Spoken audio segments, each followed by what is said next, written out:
Hola, ¿cómo están? Bienvenidos a otra edición de este podcast. Y hoy vamos a hablar de fútbol y sociedad. Y para esto, como siempre, saludo a mi amigo Carlos. Carlos, ¿cómo estás? Muy bien, Cristian. Aquí estamos en esta edición futbolera, ¿no? Hay para todos, hay para todos. Pero crítica. Y bueno, tenemos un invitado especial, Jesús, que ha sido mi compañero en ya varios equipos de fútbol, en los que en su mayoría hemos fracasado, pero hemos hecho un buen intento y siempre damos todo. Muchas gracias, Jesús, por estar. Bienvenido, ¿cómo estás?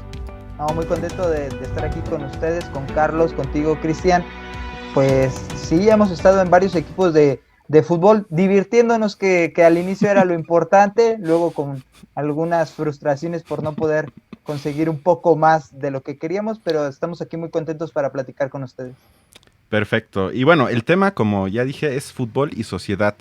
Y aunque algunos dirán que el fútbol no les importa y no les da nada, creo que nadie podrá negar que tiene un impacto en muchas esferas de la sociedad, y creo que con eso se justifica que si queremos comprender a la sociedad del siglo XXI, no se puede dejar de lado el deporte y sobre todo el fútbol. Y queremos iniciar con la pregunta para los tres, en por qué nos apasiona este deporte, y quizás que platiquen un poco cómo nació esa pasión y por qué y cuándo. ¿Quién quiere comenzar? Quizás nuestro invitado, ¿no? Sí, si quieren. Va.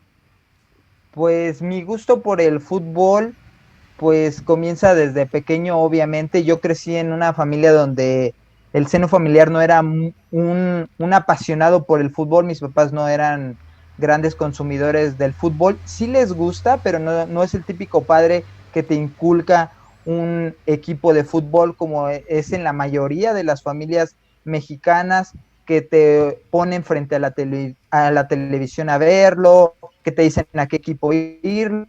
Pero yo empecé como de una manera, quiero creer que genuina, al no tener este seno familiar arraigado con el fútbol, a verlo en la televisión. Me gustó mucho. Después sí, mi padre, al ver que me gustaba, pues me lleva a un equipo de fútbol y practicarlo, pues ahí me adentro totalmente. Yo vivo en Celaya, Guanajuato, mi infancia, en un momento donde teníamos un equipo de fútbol que eran los Toros del Celaya, el Atlético Celaya, un equipo que en su momento, en los 90, llegó a tener a 3 jugadores del Real Madrid que estaban aquí en una ciudad como Celaya. Hoy en día, para mí... ¿Cómo? ¿En serio? Sí, teníamos a Hugo Sánchez, a Emilio Butragueño y a Michel González jugando sus últimos años. Podemos decir que eran sus últimos años, que no estaban en su mejor momento, pero por ejemplo, Butragueño llegó directamente del Real Madrid, de vivir en España, en una ciudad como Madrid, siendo toda una figura, a pasar al Celaya, que acababa de ascender a la primera división mexicana. Imagínense eso. Entonces, era un cambio drástico, algo que hoy en día yo creo que es imposible de replicar, de ver a estos 3 grandes jugadores venir a una ciudad tan pequeña, a un equipo sin historia prácticamente.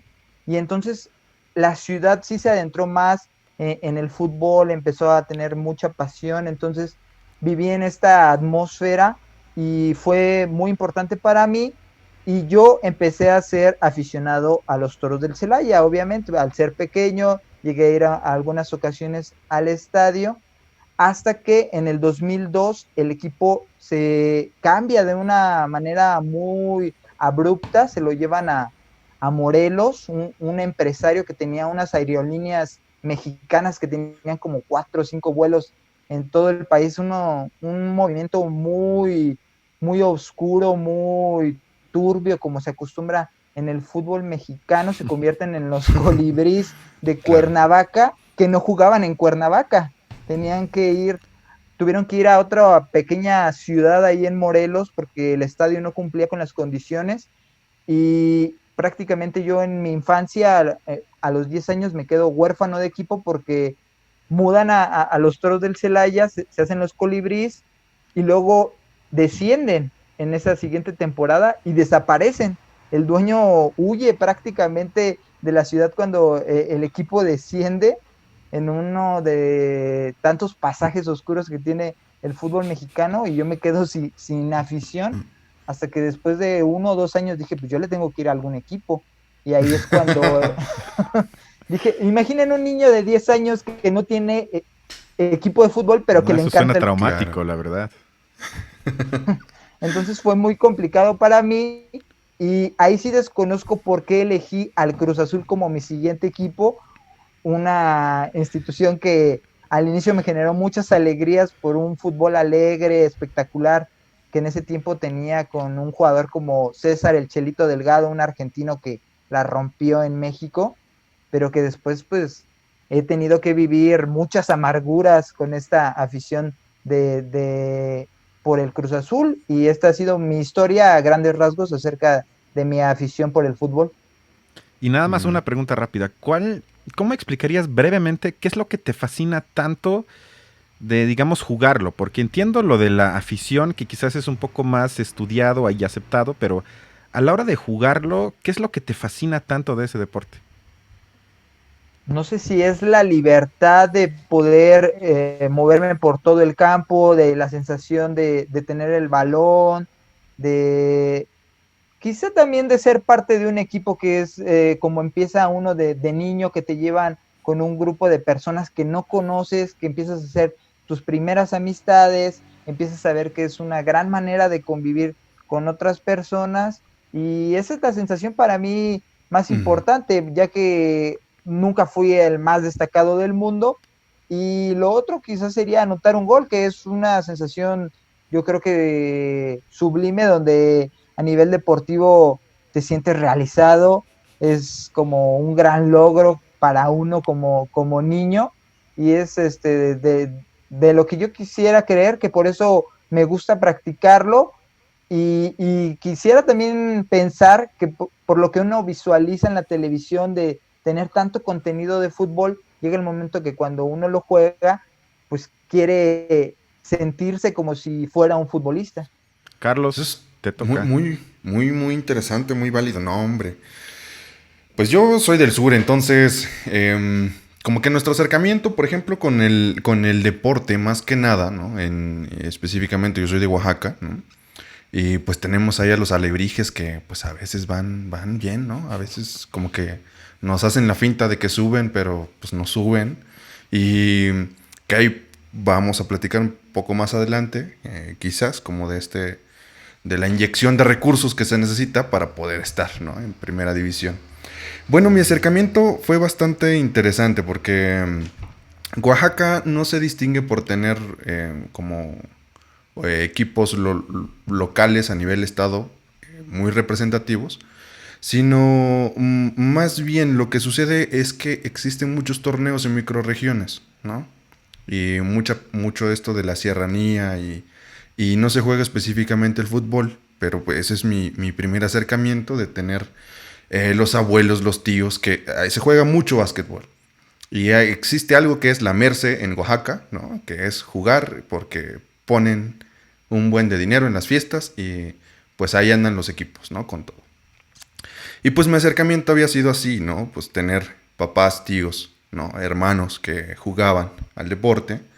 Y fíjate que mi formación, a mí siempre me metían a los equipos porque soy alto, ¿no? Y decían, no, pues tú estás bueno para defensa en el fútbol, ¿no? Y pues no, nada que ver, ¿no? Soy totalmente malo en ese sentido. De hecho, en mi corta carrera futbolística, ¿no? Que pues es de barrio, la mitad de mis goles fueron míos y la otra mitad fueron autogoles, ¿no? Entonces, sí, no, fue malísimo. Pero la sensación de competencia era lo que siempre te motivaba, ¿no? O sea, este asunto de poder competir con alguien más, de medirte, de medir capacidades, ¿no? Y en ese momento hay una cierta como secreción de adrenalina en el cuerpo, ¿no? Llega el momento del partido, estás nervioso, hay gente viéndote, ¿no? Y en eso, pues decides que juegas y pues vas, ¿no? A perder el miedo, a tirarte las uñas, ¿no? O sea, jugando fútbol se me cayeron muchas uñas de los pies, que fue terrible, ¿no? O sea, fue demasiado loco, no sé, o sea, la fragilidad de mi ser, Cristian, la fragilidad de mi ser. Es lo que Y, veo. y pues sí, la competencia creo que era uno de los elementos principales y muy, muy fincados. Creo que hay este doble discurso del deporte, ¿no? Que por un lado es como, no, pues jugamos para socializar, para enmarnarnos, este juego limpio, ¿no? Bandera blanca. Y pues no, en el barrio era como de, pues jugamos porque pues quiero ganar, ¿no? Y va por el otro equipo y ponemos ahí el refresco en medio y pues vamos a darnos con todo, ¿no? Como venga. Y pues ese fue un poco el acercamiento que yo tuve con el deporte, ¿no? Muy, muy fincado a la competencia, muy fincado a formar personalidad, porque creo que igual sirve como una herramienta de formación, ¿no? Para ciertas aptitudes, ¿no? Que sirven para el mercado también, Cristian. No lo había pensado en ese sentido, ¿eh? Y que esta idea de tener un rendimiento, de aguantar, ¿no? En el partido, de poder estar, de soportar la presión, que es como solicitud de trabajo, ¿no? Y poder, pues justo, poder justo, pues principalmente competir, ¿no? Con otros espacios. Y ya de ahí, secundariamente, pues ya se viene la convivencia, se viene la pachanga, ¿no? Se vienen los apapachos y ganas, y se vienen los reclamos y pierdes, ¿no? Pero hay todo un elemento, un cúmulo de elementos ahí que van formando como una cierta representación de familiaridad, ¿no? En algunos sentidos, en algunos aspectos. Y pues ese fue mi acercamiento. Ya ahora que pues no practico tanto el deporte, pues me dedico más a ser fanático, ¿no? A mirar. ¿A quién le vas? Se puede. Yo le voy, no sé, le voy a las Chivas, ¿no? Y es muy discurso nacionalista porque me han dicho que en las Chivas juegan puros mexicanos. Entonces, vamos ahí, ¿no? Venga. Ahora tú, Cristian, cuéntanos. Bueno, en mi caso trato de ser... Es que no sé, yo pensé que íbamos a tener más en común, fíjate, es más interesante de lo que yo pensé sobre esta pregunta, porque en mi caso, debo confesar que cuando yo inicié a jugar fútbol fue a los 5 años, y me fascinó al principio porque la verdad mi vida cotidiana no me gustaba nada, entonces era como escapar de la escuela que no me gustaba. Además soy de un pueblo de Alemania de 30 casas en el bosque literal donde no había absolutamente nada y donde en cada pueblo, un poco más grandecito, estamos hablando de 1000 habitantes que sigue siendo mini, lo único que siempre había es una iglesia y un equipo de fútbol. ¿Es mi pueblo? Y entonces formar parte del equipo de fútbol te daba como el reconocimiento de ese pueblo, de esa comunidad. Ahí eras como, ahí te hacías conocido. Así, no, pues yo soy Cristian, el que juega en la sub-15 de Central, lo que sea. Pero con eso ya el 80% del pueblo ya ubicaba quién es ese güey. Que te decían Cristian el galán. No era Cristian el galán. Pero me refiero, eso como que a esa edad te generaba muchas cosas. Y luego también comparto lo que dijo Jesús, que es la primera vez que te enfrentas a que tienes que tratar de formar un equipo con gente que no conoces.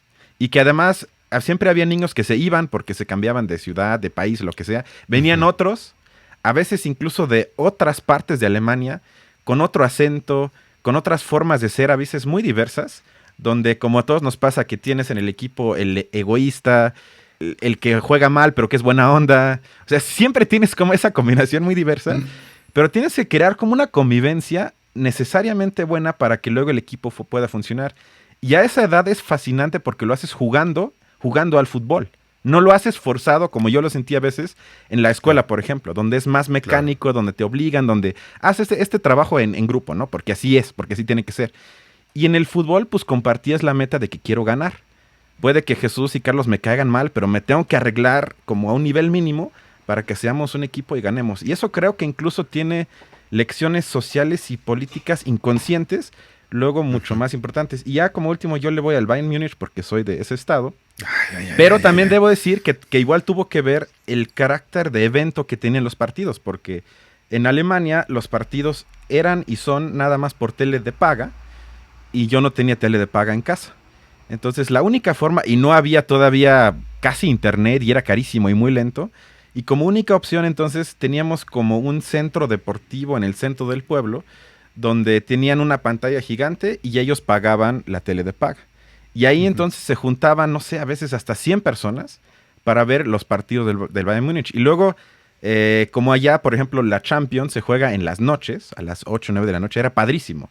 Salías de la escuela de jugar fútbol o lo que sea, te bañas, vas a ese evento en la noche oscuro, nada más con la pantalla prendida, sufres con los demás como que una causa compartida, y eran eventos que la verdad al principio sí me marcaban muchísimo. Y también por eso debo decir que pues le voy al Bayern Múnich porque todos le iban al Bayern Múnich. Así pasó y así fue. Y bueno, estuvo interesante escucharlos. Pero como este es un podcast no de fútbol, sino de sociedad principalmente, ahorita vamos a tratar de pensar si hay quizás puntos de conexión entre estas dos cosas. Y ahí leímos algunas páginas de un libro de un sociólogo alemán que se llama Norbert Elias, que brevemente su hipótesis en casi todos sus libros es que cambios a nivel estructural afectan en niveles micro en la convivencia de la gente. Por ejemplo, él dice que a partir de que se hace obligatorio el servicio militar en muchos países, la gente comienza a usar cubiertos a la hora de comer, lo cual él asocia a que la gente también inconscientemente se disciplina más, se autodisciplina más a la hora de consumir alimentos. Y ahí vemos cómo algo estructural también afecta el comportamiento a nivel micro. Y la pregunta entonces que les quiero hacer, ¿ustedes piensan que la evolución, aceptando que la hay, social, quizás va conectado también con la evolución en el fútbol? O sea, ¿ustedes ven cambios en los últimos quizás 2 siglos en el fútbol que ustedes dirían, sí, se conectan también con lo que pasó a nivel social? Pues es interesante lo que se menciona, en especial también por que el fútbol es un fenómeno social que lleva muy poco y que está viviendo prácticamente su auge, donde ha tenido una masificación impresionante. Ahora con estos momentos donde incluso Asia, que no era tan afín al fútbol, también se está involucrando. Entonces, ¿qué ha ido pasando con la sociedad que se refleja en el fútbol? Sí, yo creo que sí hay muchas cosas que se pueden ver plasmadas en el deporte. Actualmente yo creo que vemos la sociedad de espectáculo totalmente reflejada en lo que es el evento deportivo, porque un partido de fútbol ya se ha convertido en todo lo que involucra, tanto en televisión, en redes sociales, aficionados. El partido muchas veces se convierte en lo menos importante, en lo que las personas que quieren saber acerca de ese acontecimiento, pues les importa mucho más qué tenis traen puestos, qué marcas están usando. Pero todo esto ha sido por un avance histórico que ha pasado mucho por toda la estructura que han ido generando tanto la FIFA como diferentes organismos en los países para crear este monstruo que es actualmente el fútbol. Si lo vemos, yo eso es que lo veo desde la manera más como de los medios de comunicación, de la sociedad a nivel espectáculo. Esa es ahorita la primera impresión que me deja. Sí, me parecían muy interesantes este planteamiento que hace Elías, ¿no? Y que lo relaciona bastante con su texto de los procesos de civilización. Creo que en cierta medida él va argumentando que hay una relación inherente de violencia dentro de estos encuentros que él retrataba, no específicamente en el fútbol, pero estamos hablando del fútbol, sino más bien en otros deportes que se fueron configurando, ¿no? Y que fueron dando como una especie de evolución, no porque hubiera en sí mismo un acuerdo, sino más bien él lo plantea como una cosa que se fue dando, ¿no? O sea, de manera un poco más espontánea, pero sí generando acuerdos. Esto es interesante. El asunto de la violencia, que él se remite como a estos grupos de personas, comunidades, ¿no? Que no tenían una estructura que los ligara más allá de la religión, por ejemplo, ¿no? Y que podrían tener estas formas de contraponerse unas con otras de maneras muy violentas, ¿no? Y que no había, al parecer, formas de regulación específica en ese sentido, ¿no? Pero que esto me parecía interesante, que el planteamiento de la violencia fuera inherente a estas formas de organización en el pasado. Ahora, él empieza a observar que existe una especie de reglamentación, ¿no? Que va a permitir que estos encuentros se sigan dando, y el deporte tiene mucho que ver.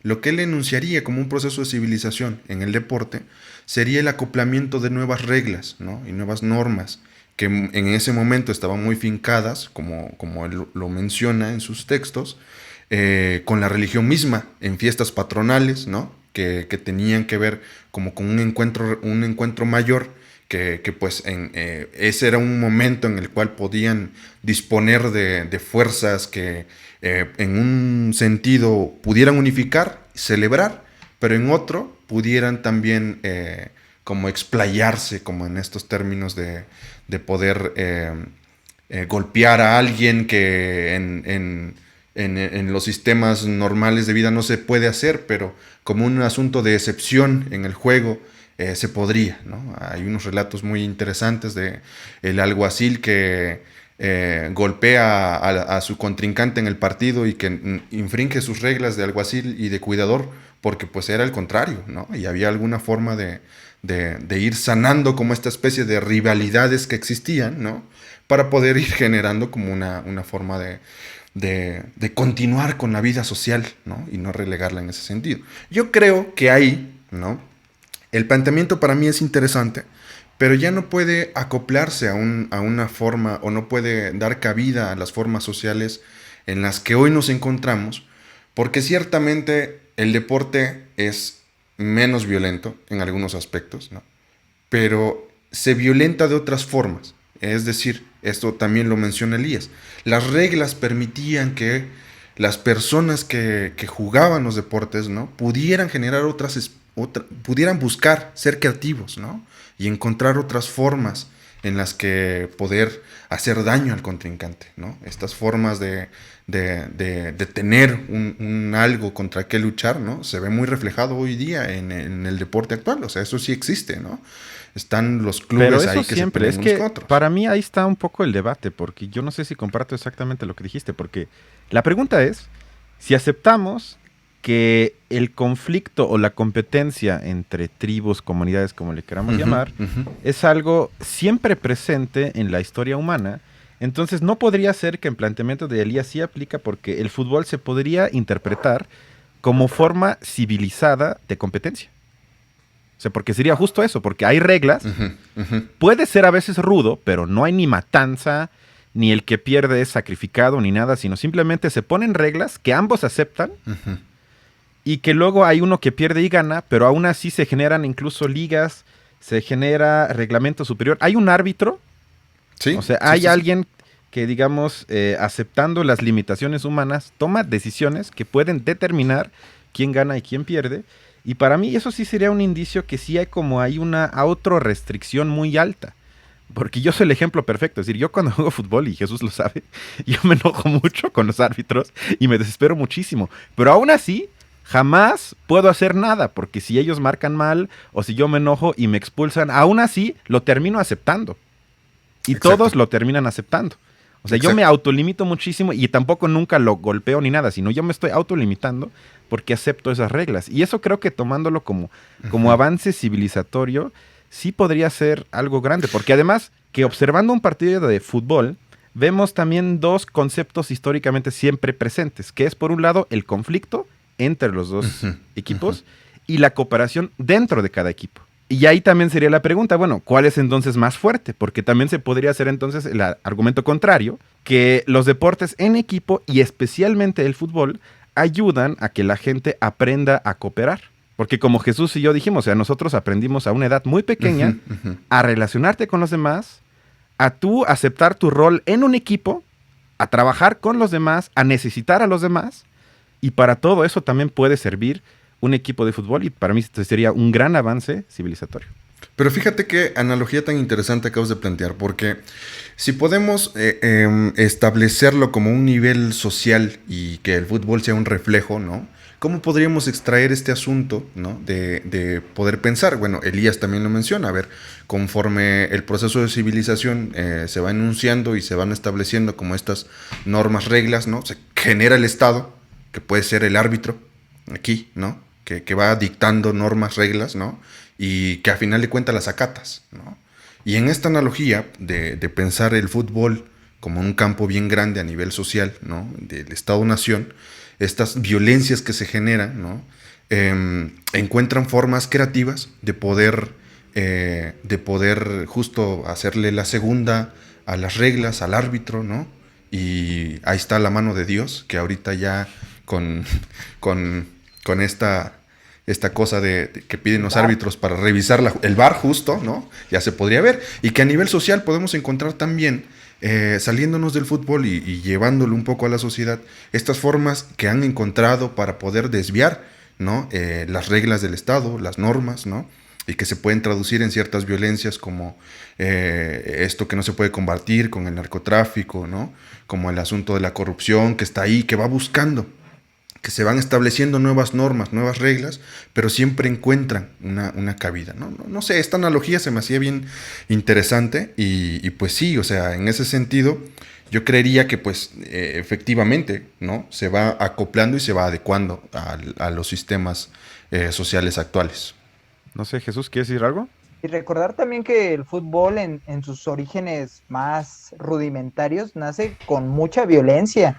Eran prácticamente dos ciudades compitiéndose a morir por llevar el balón de una ciudad a la otra. Entonces, también sí concuerdo en el aspecto que ha sido de alguna manera pacificador de controlar a la sociedad, como ustedes mencionaron. Hay muchos pueblos en México, por decir algún ejemplo, donde las personas van y saben que pueden ser la peor persona del mundo, pueden ser incluso hasta delincuentes, pero dentro de un partido de fútbol acatan, como ustedes dijeron, las reglas, se meten en este mundo del deporte donde tienes un equipo, hay un reglamento, hay un árbitro y encuentran una manera también de apaciguarse, de ocupar su tiempo, como también lo menciona el texto, que fue una manera muy importante de llenar como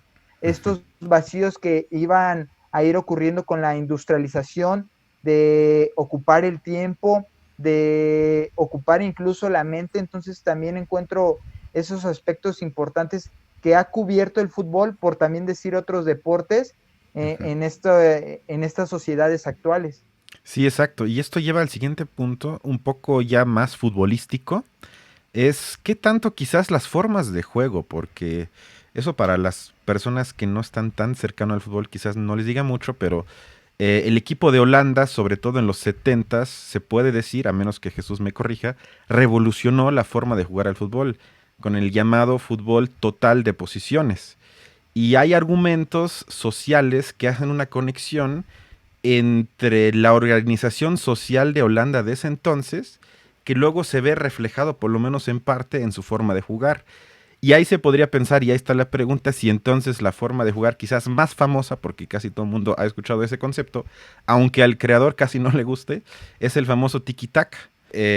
Nace o se hizo mundial con el Barcelona hace como 15 años, luego con la selección de España, que durante 5 o 6 años por mucho fue la mejor selección del mundo, y que también fue un juego muy dominante, en el que yo hago todo con el balón, incluso me defiendo teniendo el balón. ¿Ustedes podrían construir algunas relaciones en cómo se organiza una sociedad, en cómo es un país, en cómo quizás es la cultura de un país, con su forma de jugar al fútbol? Es decir, también para el caso mexicano quizás. Sí, sí, hay algunos ejemplos que podemos mencionar. También hay casos históricos, por ejemplo, en el fútbol sudamericano, que tiene más regate, que tiene más picardía. También se remonta a que muchos de los jugadores fueron personas esclavas que se les permitía jugar en partidos, en especial en Brasil. Por eso la raza negra, que cuando tenían la oportunidad de jugar un partido de fútbol, eran atacados con entradas groseras, y ellos, la manera de librarse, porque no les marcaban nada, era con el regate, con esta movilidad que siempre caracteriza a los brasileños. Es uno de los ejemplos que ahorita se me viene a la mente. También en México, al no ser un prototipo de futbolista fuerte, que domine con el físico, siempre se ha tratado de caracterizar por ser un jugador técnico, aunque sin tener un estilo claro. Eso también creo que tiene que ver mucho con la sociedad, que nunca definimos cuál es la estrategia. Se puede ver en diferentes rubros de este país. En el fútbol es lo mismo. No sabemos a qué se quiere jugar. En México se tiene una dualidad muy interesante, porque somos superiores a los rivales de la región, pero inferiores a las grandes potencias. Entonces encontramos incertidumbre de no saber qué se quiere hacer en el caso mexicano. Y lo que tú ya mencionas en Holanda, desconozco ahí cuál es la relación social que les ayudó a formar esta revolución que, como tú bien dices, fue marcada, fue muy importante en los 70s, luego se trasladó parte de ese Dream Team con Cruyff en el Barcelona y que terminó en el tiki-taka que mencionas, pero eso es alguno de los ejemplos que se me vienen ahorita a la mente. Sí, porque también uno podría decir que, por ejemplo, Alemania sería todo lo contrario, que siempre se caracteriza, quizás ahorita menos, eso es lo interesante, ahorita está un poco cambiando, pero por lo menos hasta hace 10 años Alemania era vista siempre como una selección técnicamente limitada, pero muy fuerte. Con justamente lo contrario, yo diría a los mexicanos, siempre un plan clarísimo cómo jugar, aunque sea feo, pero siempre efectivo. Es decir, si lo único que sabemos hacer es defender y hacer goles con la cabeza, pues eso es el plan, porque así podemos ganar. Y ahí quizás también eso sería un reflejo, aunque quizás ahorita algo que comprobaría esa hipótesis es que ahorita por la migración hay un intercambio cultural, aunque no me gusta esa palabra, pero hay como un intercambio ya más grande. Y entonces en la selección alemana ya no juega ese alemán quizás como en los 70, sino juega gente como Özil, como Boateng, como Götze, que ya parecen a gente de Brasil o Argentina. Y eso también afectó luego, muy rápido, la forma de jugar de Alemania. Y se convirtió ya en un equipo que yo creo que después de España es admirado, ya no tanto por su forma de ganar, sino también en parte ya por su forma de jugar. ¡Guau! Deja tu sarcasmo, Carlos. Qué nacionalista me saliste, mira. No, hombre. A ver, yo creo que sí es bien interesante, pero a mí me gustaría darle un poco la vuelta, ¿no? Y regresar a algo que Elías enuncia como un proceso de profesionalización del deporte, ¿no? Y cómo podemos relacionar. A mí me parece bien interesante estas dos posturas. Digo, yo justo iba a mencionar esto de Brasil, ¿no? Pero entonces que Brasil con el famoso, con sus famosos jugadores, ¿no? Que han quedado como en la nostalgia, los actuales equipos brasileños, de decir, bueno, es que fuimos grandes alguna vez, ¿no? Igual con la misma nostalgia de los alemanes, que les ganamos en este mundial pasado. Y eso no significa que México estuviera mejor socialmente, ¿no? Sino a eso regresaba un poco. Creo que los procesos y trayectorias particulares de los jugadores, ¿no? Tienen una relevancia bien importante. O sea, Pelé no fue el mejor porque Pelé, pues, estaba muy condicionado, ya un poco metiéndonos al asunto de Bourdieu, ¿no? Condicionado por el contexto donde vino, ¿no? Por la cultura brasileña de ese momento y porque el deporte era una salida y un escape, ¿no? Que muchas veces podría condicionar a las personas, ¿no? Para sacar mayor jugo de ahí. Ahora, creo que los procesos de profesionalización hoy día rompen muchísimo con estas dinámicas que pueden ser más culturales y pueden generar como una especie de esencia, podemos llamarlo así, como esencia de algún equipo, de algún estado-nación, ¿no? En ese sentido, porque básicamente hay todo un aspecto que Eduardo Galeano lo enunciaba bastante en sus poemas, ¿no? Cómo los jugadores se convertían ya en una mercancía más del mercado, que condicionaban qué era lo que comían, cuánto tiempo tenían que descansar, con quiénes relacionarse, cómo estar, ¿no? Y que esto pues los movía, o sea, eran un ajedrez como lo vemos hoy día, ¿no? Y quien tiene más recursos económicos puede entonces generar una mejor potencia en cuanto al juego, ¿no? Si tienes a Messi, si tienes a Neymar, si tienes a Mbappé, mi crack, justo. Se vio en la final. Entonces, está bien, ¿no? Pero ya ganó el mundial, no importa. Pero justo, ¿no? Como que estas nuevas formas ya rompieron con estas dinámicas que podrían relacionarlo de forma más directa con sus sociedades. Porque creo que ahí influye muchísimo. O sea, creo que la cooptación de este deporte por el mercado, ¿no? Ha generado una dinámica que, al parecer, esta palabra te va a gustar, Cristian, ¿no? Como que las desraiza, ¿no? O sea, las saca de aquí. Y lo que funciona en el por el que en el fútbol que funciona por clubes, ¿no? Que se rige por el mercado, tenemos ahí la Champions. Es muy distinto a verlo cuando son, por ejemplo, las Olimpiadas, ¿no? Cuando es el Mundial, que ya son los jugadores con con sus equipos respectivos por naciones. Ahí Messi, pues es Messi, ¿no? Y se espera mucho de él. Ahí sí, Alemania es Alemania y se espera mucho de Alemania, pero pues le ganamos, o sea, pues a ese nivel, Nah, ¿no? pero ahí sí no estoy de acuerdo, porque para mí sigue siendo un reflejo, y eso lleva al siguiente punto que conecta con lo que dijiste, Ujú, porque creo que sí podemos observar a nivel mundial un aumento en la desigualdad dentro de ujú. cada país. O sea, hay una brecha que se va abriendo, pero también se va abriendo esa brecha en las ligas, en casi todo. México podría ser la excepción, pero es porque es un caso particular, pero en las grandes ligas europeas, en cada una, hay máximo uno, dos, quizás tres equipos, pero creo que más, siempre son dos, o a veces hasta uno, que gana desde mínimo 10 años prácticamente todo.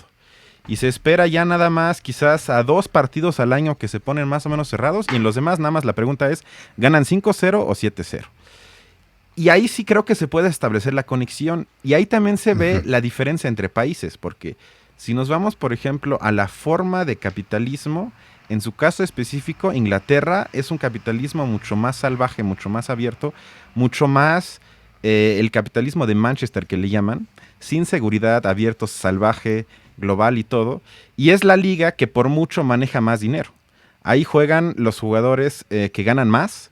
Los equipos casi todos tienen dueño y a veces hasta el número 3 de Alemania tiene los mismos ingresos que el número 15 de Inglaterra. En cambio, Alemania, que es conocido históricamente por una forma de capitalismo un poquito menos salvaje, tiene incluso los derechos de televisión de manera centralizada, lo cual quiere decir que si quieres transmitir los partidos de la liga alemana, compras todos. Pagas un precio general que luego se reparte entre los equipos. El número uno sí le toca más que el último, pero la brecha es mucho menos grande que, por ejemplo, en España, que tú puedes comprar nada más los partidos del Madrid y del Barça y los demás no, y les pagas muchísimo dinero a esos dos equipos, lo cual entonces hace la competencia pues mucho menos injusta. Y ahí está la pregunta entonces para Jesús, porque eso es algo que me interesa mucho. ¿Tú crees? O sea, porque por ejemplo yo extraño los años, hace 15, 20 años, cuando en las ligas europeas podía ganar, no el que sea, pero eran como 10 equipos que podía ganar. O sea, podía ganar en España el Alavés, La Coruña, y en Alemania el Wolfsburgo, el Bremen, el Dortmund, y en Francia también estaba súper reñido, y ahorita ya está súper aburrido. ¿Para ti es nada más un reflejo del avance de la desigualdad a nivel de la sociedad? ¿O hay otras cosas que pasaron en la esfera del fútbol que no tomó en cuenta y que quizás tuvieron eso como resultado?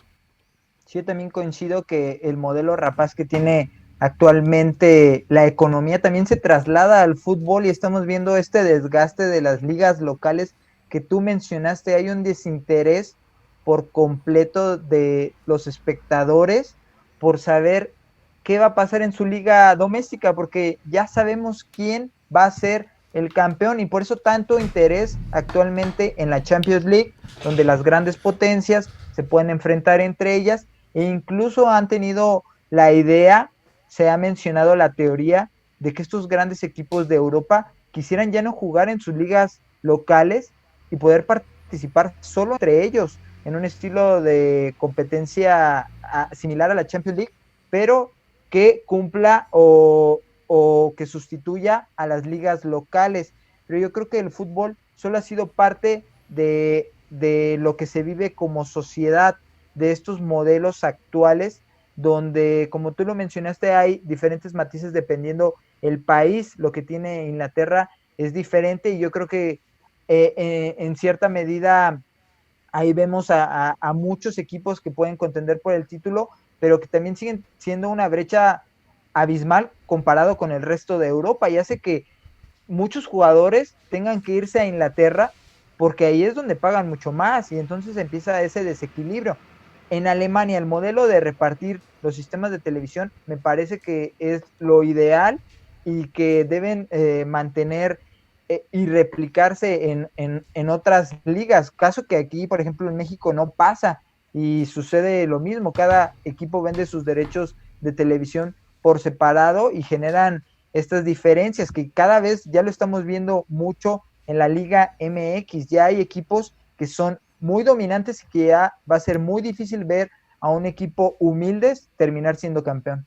Sí, exacto. Ahí nada más tengo una pregunta. O sea, a ti, por ejemplo, ¿te simpatizan los proyectos del París que tiene un dueño que prácticamente hay que decir que en la final de la Champions League el Bayern jugó casi contra un estado, que es Qatar, que mete dinero al equipo de París en los últimos, no sé, 10 años han sido miles de millones brutalmente?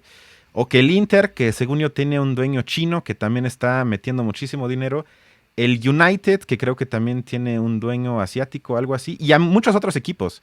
¿A ti te simpatiza eso que ya se convierta más bien en juguetes de supermillonarios a nivel mundial y a ver quién compra a quién y armo los super equipos? ¿Te parece algo como positivo o dirías que ahí la FIFA quizás debería cambiar un poco las reglas? Sí, urge que hicieran algún modelo que restringiera la inversión de capital de esa manera tan despiadada, como tú lo mencionaste, es prácticamente un estado que está detrás de un equipo y hace que no sean tan interesantes para el aficionado, pues tanto las ligas domésticas como también incluso llega a ser la Champions League en la fase de grupos donde ya sabemos quiénes van a pasar y que parece solo una cuestión de trámite. A partir de 2011, si no mal recuerdo, se creó el supuesto fair play financiero que trataba de gestionar de que los equipos no gastaran más de lo que ingresaban, pero ha habido miles de artimañas que han encontrado los clubes para saltárselo. El París lo hizo con el caso de Mbappé, porque para su adquisición del Mónaco al París hicieron un préstamo con una cláusula de compra. Entonces se tiene que regular mucho más. La FIFA y la UEFA son los encargados y no se han preocupado por hacer esto. Siguen permitiendo que las grandes potencias sean las que dominen el fútbol. Ahorita lo que han permitido es que surjan los nuevos millonarios que le invierten en equipos que no tienen tanta historia, y esto genera un poquito como de conflicto para los aficionados que les gusta lo romántico de ver siempre a los equipos con mucha historia y que les cuesta ver al Chelsea, al París, actualmente al Inter, que sí tiene mucha historia, pero ahorita que tiene una reinversión, pero que les cuesta todavía eso. A mí no me gusta nada y creo que le está causando un daño importante al fútbol y que tarde o temprano va a impactar en el nivel de interés de los aficionados. Sí, exacto, porque a eso iba, que siendo un poco autocríticos, el nivel de interés no ha bajado, sino ha subido. Y eso creo que también es un problema, porque mientras el interés siga igual o incluso vaya subiendo, pues hay muy hay muy pocos incentivos para que las cosas cambien, porque vemos que como tú bien dices, o sea, ya hay otro continente, el de Asia, que ya también se une a la fascinación por el fútbol. En la Liga China, quién sabe qué vaya a pasar, pero están invirtiendo también muchísimos millones. No vaya a ser que en 10 años quizás sea una liga importante a nivel mundial. Y eso lleva a que los mercados cada vez sean más grandes, porque a menos que yo esté mal informado, que muchos equipos europeos al inicio de la temporada viajan a otros continentes para 1 o 2 partidos, porque con eso generan millones. Y eso creo que también son entonces dinámicas del mercado, que ahí sí el fútbol responde nada más a la oferta que genera. O sea, tampoco yo podría decir, bueno, es que si todo el mundo lo ve, yo incluyendo, el mundial fascina a todos los países a nivel mundial prácticamente. Entonces ellos te dicen cuando hablas con gente ahí que tiene quizás puestos o cuando lees entrevistas, dicen, bueno, ¿y por qué voy a cambiar algo si todo el mundo sigue viendo y está encantado? O sea, creo que ahí estamos en un conflicto donde creo que tiene que pasar lo que tú dijiste al final, que tiene que llegar a tal grado que ya la gente diga, esto es demasiado. Y quizás el virus ahorita, quizás esta pandemia, pueda ser un punto de inflexión donde la gente diga, bueno, quizás, o también a mí me parece muy triste con ese término que nos dimos cuenta que el fútbol no necesita a gente en el estadio. Me parece, o sea, sigue funcionando, sigue generando ingresos. Ya nos dimos cuenta, digo, ya lo sabíamos, pero ya lo vimos en los hechos, que lo que importa es la televisión. Mientras transmite la televisión, si hay gente, se ve más padre, sí, es más emocionante, pero al negocio le da prácticamente igual si hay gente en el estadio y no, o no. Y eso sí hace 40 años hubiese sido impensable. Sí, ¿no? Y con esto que están comentando, preguntaría, o sea, entonces, lo que estamos viendo es un traspaso como dentro del mundo deportivo, ¿no? Un alejamiento de los elementos simbólicos, ritualísticos. Eso No, es eso importante. tampoco, porque eso nunca hubo, o sea, nunca ese romanticismo a veces, si yo caigo en eso, es falso. Porque, ok, yo le voy al Bayern Múnich que no tiene un dueño, pero que tiene empresas que la apoyan grandísimas y que sigue siendo prácticamente algo que no tiene nada que ver con un equipo local, con No, no, jugadores no, no, del no. pueblo, lo No, que sea. O sea, un poco no me refiero a eso, sino, o sea, a la función del deporte, ¿no? Como un espacio de cohesionador social. Esto es importante porque creo que este tipo de representaciones, sobre todo las personas, ¿no?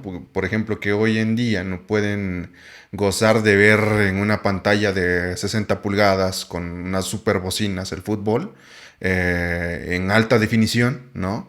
Que pensaban estos espacios como el domingo, después de la chamba, dura, ¿no? Vamos, socializamos unas cervezas, ¿no? Y pues ahí hay un momento que Durkheim llamaría la efervescencia colectiva, que se va cueciendo ahí, ¿no? Y nos combinamos y estamos unos con otros, ¿no? Y esta cosa, otra vez, el impacto del COVID viene a afectar como a este referente simbólico que alejándolo un poco de todos los elementos económicos existentes, preexistentes y que lo acabas de decir, dinamizan más con esta pandemia, ¿no? Pero el otro lado de cohesión, de conformación de elementos simbólicos, de representaciones sociales que permitían tomar los espacios de ocio, los espacios de dispersión, ¿no? Se perdieron entonces y esto también es importante enunciarlo, o sea, podemos vivir sin eso. con eso hiciste un puente perfecto para el siguiente punto que es para ustedes, porque yo ahí no tengo respuesta y llevo años buscando respuesta. Es que si algo he aprendido de México, que hay pocas cosas que importan y pocas cosas que unen y mucho menos cosas que causan como sentido de pertenencia a un nivel grande y que trascienden incluso clases sociales. Y obviamente hablo de la famosa selección mexicana. Entonces, para Jesús, la pregunta, ¿cómo explicarías o tú cómo te metieron a esa, yo le llamaría jerga de que te tienes que poner la verde y cuando hay un mundial no se trabaja, se paraliza absolutamente todo? Y me identifico con la selección mexicana, aunque nunca han ganado, aunque la organización sea nefasta, aunque no hay prácticamente ninguna esperanza, pero cada 4 años se infla el globo y más allá de que la gente esté triste y los manipulen en la tele, creo que sí hay algo más grande que eso, ¿no? Sí, sí, sin duda también he sido parte de esta maquinaria que tiene la selección mexicana. Es un bombardeo gigantesco que hay de las televisoras para hacerte creer que la selección mexicana tiene posibilidades reales de trascender en cada mundial. Entonces yo desde ahí empezaría, que es un fenómeno que se ha ido construyendo a través de los años y que Televisa vio ahí una gran opción a partir del Mundial de México 70 para generar este hambre por las copas del mundo. Pero yo creo que el principal motivo para que tenga esta afinidad con casi cualquier persona de diferente clase social, de diferente edad, de diferente generación, de lo que tú me digas, creo que es parte de la falta de identidad que tiene el mexicano al ser tantos, al tener un territorio tan extenso. ¿Qué nos identifica como mexicanos? Encontramos muy pocos símbolos que nos unifiquen de una manera unánime, que no tengamos discusión, porque siempre se ha sido ese debate o ha sido esa reflexión de qué nos hace mexicanos. Entonces yo creo que al existir un vacío a falta de que se habla mucho del himno de la Virgen de Guadalupe, algunas personas incluyen a las Chivas del Guadalajara, pero principalmente es la selección mexicana.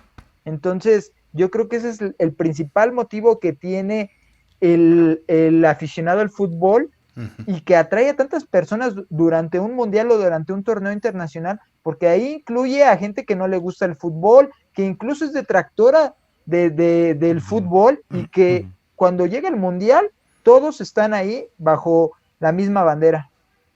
¿Y tú crees, como pregunta rápida, que hubo un cambio? Es decir, ¿es la misma identificación en los setentas que hoy? ¿Hubo como hay una evolución? ¿Se hizo más intensa, menos intensa, diferente? Identificación, no sé si podemos decir si es más intensa o no, pero la manera en que ahora es tan mediática la selección mexicana sí ha agudizado el interés por lo que sucede durante una Copa del Mundo, porque si bien tuvimos 2 mundiales, que eso ayudó mucho a generar esta masa de aficionados, en especial por el tricolor, pues también la falta de éxitos parecía que iba a ser evidente que eso no iba a ser sostenible, pero la televisión ha procurado año con año en mantenernos cautivos y seguir teniendo aquí a la gallina de los huevos de oro, porque es un mercado impresionante que abarca incluso 2 países, lo que tenemos de población en México y los migrantes que hay en Estados Unidos, que es otra manera de llevarles ese poco de México estando allá. Se calculan que son más de entre 35 o 40 millones de personas que les gusta la selección mexicana en Estados Unidos. Entonces es grandísimo el mercado y la televisión no lo ha dejado de explotar. Sí, no, totalmente interesante lo que acaba de decir Jesús, ¿no? Y pues sí, yo creo que hay algo más, ¿no? Hay algo más que está ahí funcionando, cuestionando esta especie de seguidores fervientes como los de los Pumas, o sea, o los del Cruz Azul que no llegan a la final y nada más y siguen, No, bueno, pero, siguen. pero es que esa es la pregunta, porque creo que, Es que Jesús a eso voy. hizo... Ah, perdón, vas. A eso voy un poco. Tranquilo, Cristian, tranquilo, relájate. No. Emilio Durkheim, en su texto de las formas elementales de la vida religiosa, él va argumentando que no hay sociedad que no tenga religión, ¿no? Esta puede ir desde la religión entendiéndola como el Dios que tenemos aquí, que puede ser católico, ¿no? La Virgen de Guadalupe, esto y lo otro, ¿no? Pero él hacía una distinción entre las sociedades que tenían unas formas de trabajo menos complejas, ¿no? Que sus formas religiosas eran también menos complejas, es decir, podían tener un tótem, un algo que ahí fungía como representación de algo supremo, algo que los elevaba, ¿no? Entonces, para explicar lo que sucedía con las sociedades complejas, él decía, bueno, es que se van generando símbolos, se van generando elementos simbólicos que fungen como representación de algo que está ahí y que es más grande, ¿no? Y que estos momentos, para mí me suena mucho este elemento de referencia, de construcción de Estado-Nación, ¿no? Que estuvo bien pensado, estuvo bien utilizado, ¿no? Y que es una forma de conectar con la población, de decirles, mira, tú eres México y este México es algo que se va a convertir en algo abstracto, pero te lo puedo dar en una representación de 12 playeras, ¿no? Que van a estar ahí por ti, o sea, el aficionado es por ti, y estos discursos tan grandes que dicen, pues, no solo juegan 12, jugamos todos, ¿no? Y se lo toman así, en serio, o sea, la fanaticada dice sí, y lloran, y celebran, ¿no? Y es un dolor bastante grande, que se va experimentando como una forma de religión, ¿no? Actualmente, o sea, hay muy pocos elementos que tenemos aquí que nos pueden configurar de forma tan grande como nación, como Estado-nación, como lo hace el fútbol, o sea, y que no viene de la nada, pues, o sea, Jesús lo acaba de decir muy bien. O sea, esta construcción a través de los medios de comunicación que han generado símbolos bien fuertes y bien importantes, pues sí genera algo. O sea, esto que muchos posmos intentan negar como la construcción del Estado-Nación fue una farsa. Bueno, la construcción del Estado-Nación en muchos factores es muy deficiente, ¿no? Pero en lo relativo al fútbol es muy eficiente. O sea, es una contrapartida bastante fuerte. Y que pues sí, genera, esto no te va a gustar quizás, ¿no? Pero elementos, símbolos de identidad, ¿no? Que pues van hermanando. Eso podría ser una explicación. Sí, no, eso es cierto. Además, Jesús y yo somos el ejemplo. O sea, sin el fútbol no los hubiéramos conocido. Nos conocimos por el fútbol, nos llevamos bien, ahorita estamos aquí y creo que Jesús también de eso tiene muchos ejemplos. O sea, el fútbol une y sí tiene ahí un potencial, yo diría, emancipatorio, porque estoy seguro que a Jesús le ha pasado que vas a un lugar para ver un partido de fútbol y terminas abrazándote y tomando cervezas con gente que nunca habías visto en tu vida. Sí. Algo que yo nunca he vivido excepto en partidos de fútbol. Nunca. Incluso te abrazas con el que cuando lo viste dijiste, este es un mamón de mierda. Pero 2 goles después ya dices que hay que armar un viaje juntos. O sea, es algo que pocas cosas pueden relevar. Además, a mí me tocó el Mundial de Alemania en 2006, todavía en Alemania. Y también fue la primera vez que muchas personas, yo incluyendo, vimos gente de todo el mundo y te das cuenta que el otro no es tan otro, sino simplemente es otra persona que ama el fútbol igual que tú y que le va a otro país su selección, pero es prácticamente lo mismo. Es decir, que también puede acercar a gente y crear convivencia que luego podría llevar a otras cosas que nunca ha pasado, pero que por lo menos tiene ese potencial que creo que pocas cosas tienen. Y bueno, esto Un ya... potencial. Bueno, sí, o sea, tiene un potencial de unir a la gente, que suena como frase de calendario, pero sí lo tiene y sí puede romper barreras que ahorita si me preguntas no se me ocurren muchas cosas que pueden lograr eso. Y sobre todo en un país como México, donde la convivencia entre las clases sociales es ya tan limitada y prácticamente no existe porque vivimos en países dentro de este país, en muchos países, es decir, entre Polanco e Iztapalapa. Lo único que ellos dirían que tienen en común, estoy seguro en el top 3 está que le van a la selección mexicana.